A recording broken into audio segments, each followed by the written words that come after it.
If you experience rejection and abandonment again and again in your relationships, guess what? You are the one creating it. Now, that might sound harsh, but stick with me. I'm going to explain why this happens, how you might be unintentionally keeping this pattern alive, and more importantly, how you can fix it.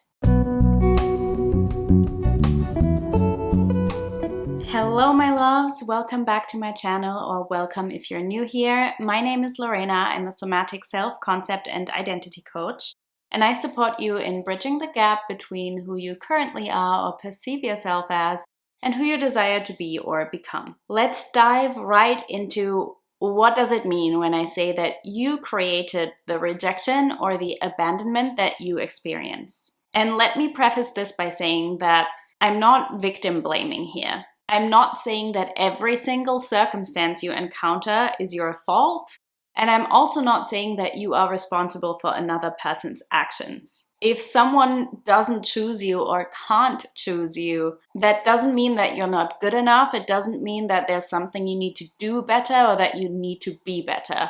What I am really talking about is that you are keeping the pattern alive.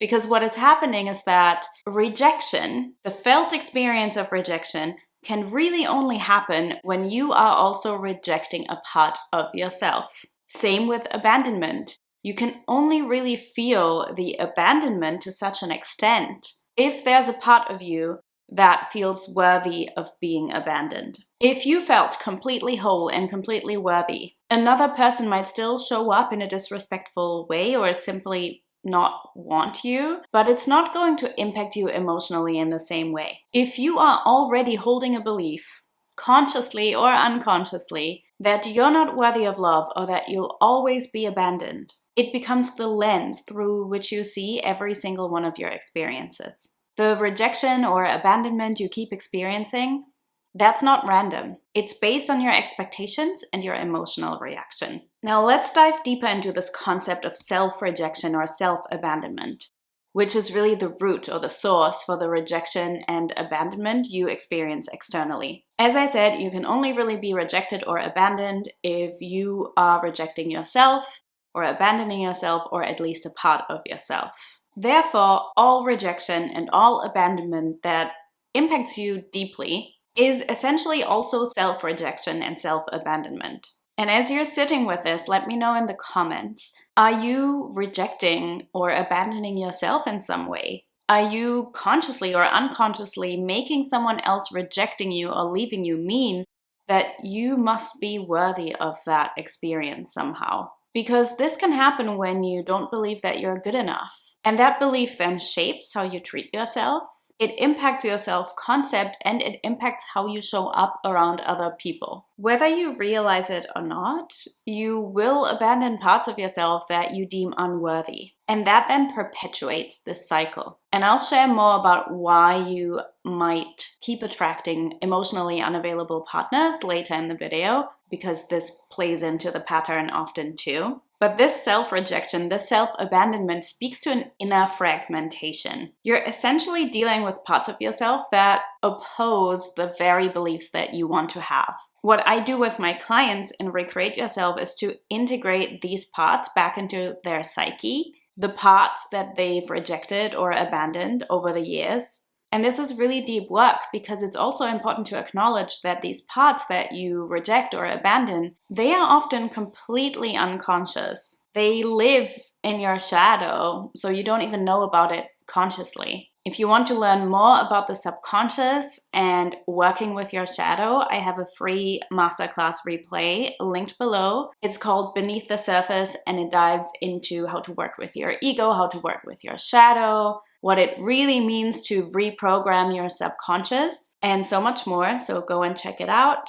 I think you'll absolutely love it, especially if you're dealing with patterns like this. But working with these unconscious parts is really my favorite part of the process of working with my clients, because it's where they wake up to aspects of themselves that they didn't even know were the source of the rejection or the abandonment. And don't worry, I'll share more about what to do about it and how to break the pattern later on in the video, so stay tuned. But it's really when you return to this place of embodied wholeness, really felt wholeness. You're already whole, but if you're not feeling it, what does that do? And you get to this place through deep subconscious integration, and that's when external rejection or abandonment cannot hurt you. When you show up as the version of yourself that deep down feels worthy of rejection or abandonment, you will experience more of it. Firstly, because your consciousness is there, so on some level, you just expect it to happen. And secondly, because you're going to magnetize people and experiences who resonate with that. I always tell my clients that it's not that someone with a good self-concept never experiences anything negative. Like, I had someone ghost me a couple of weeks ago. The difference is that it doesn't impact you when you have a good self-concept. Just because it's not how you see yourself at all. You're not accepting that rejection or that abandonment. You're not seeing it as a reflection of yourself. But when you see yourself as someone worthy of rejection or abandonment, it's going to have a huge emotional impact on you when somebody does that. When somebody does ghost you or leave you or break up with you. And that's when you create more of that through you not actually having integrated that emotional charge, that pain of rejection, of abandonment, of whatever it is in your case. So when you have a deep-seated belief that you're not worthy of love somehow, or when you are still rejecting or abandoning yourself on some level, you unconsciously attract people that reflect that back to you. And this pattern plays out through emotionally unavailable partners. And trust me, I have been there. I'm going to link a video above my head about how I shifted from an anxious attachment style to being really secure in myself.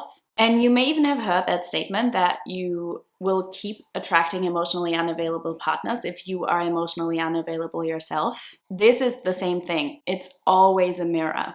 Relationships are our biggest mirrors. And I'd love to know if you want to share what your relationships are currently mirroring back to you, especially romantic ones, but all kinds of relationships.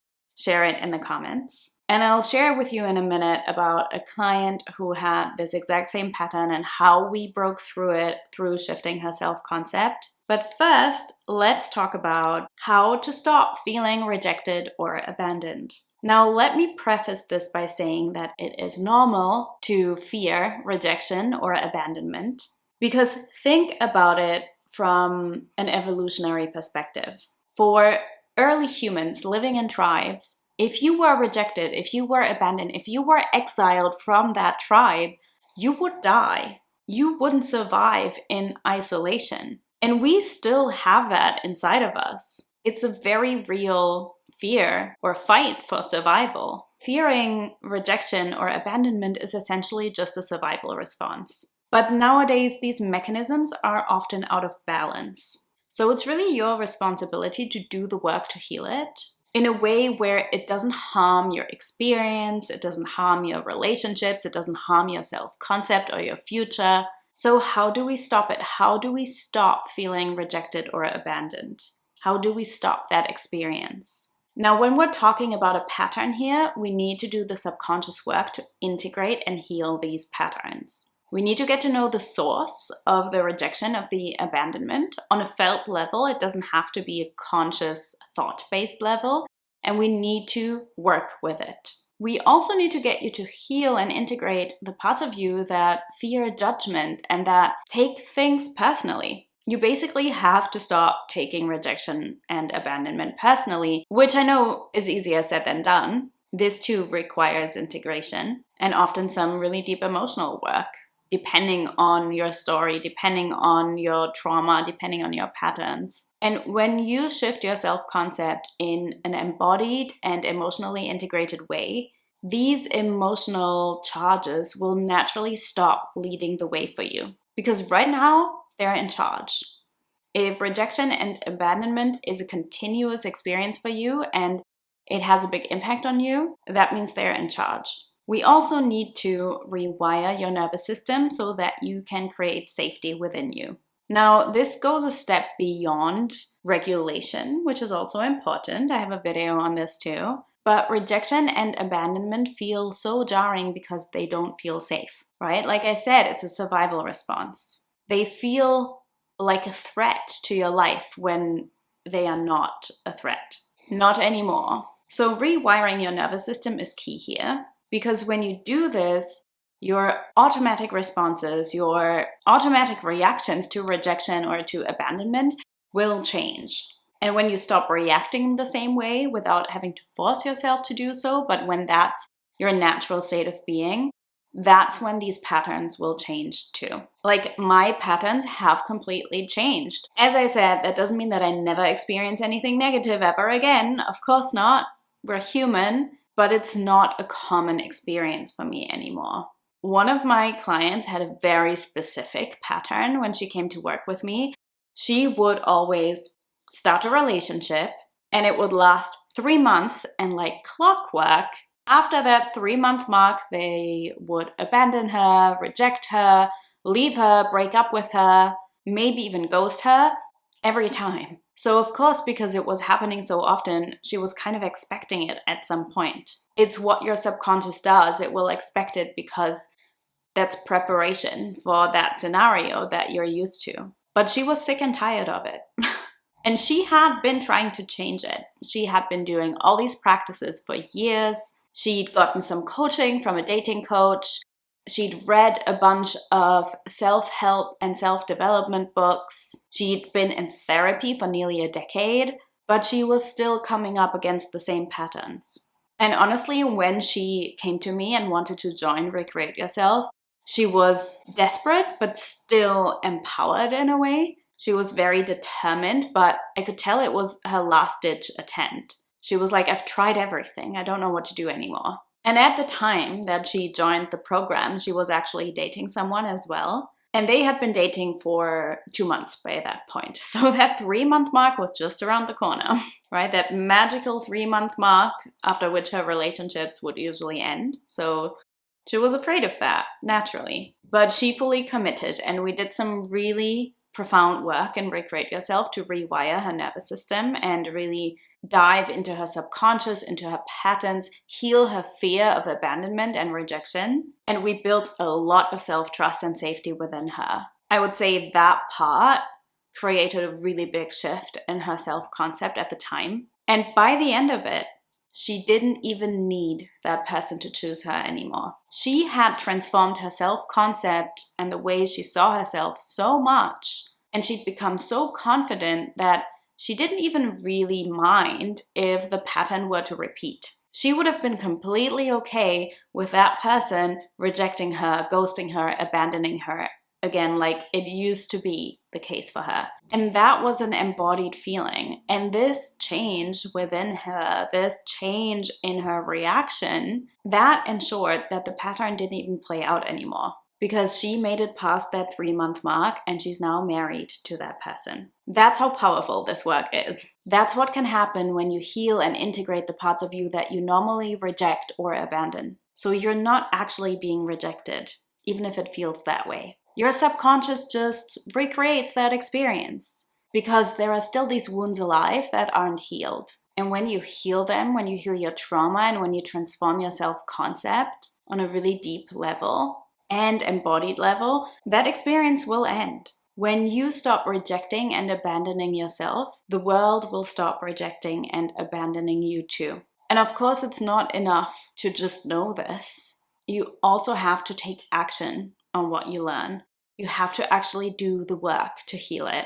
You need to really commit to transforming your self-concept and make it a priority. That's how things can finally change. That's how patterns can finally break.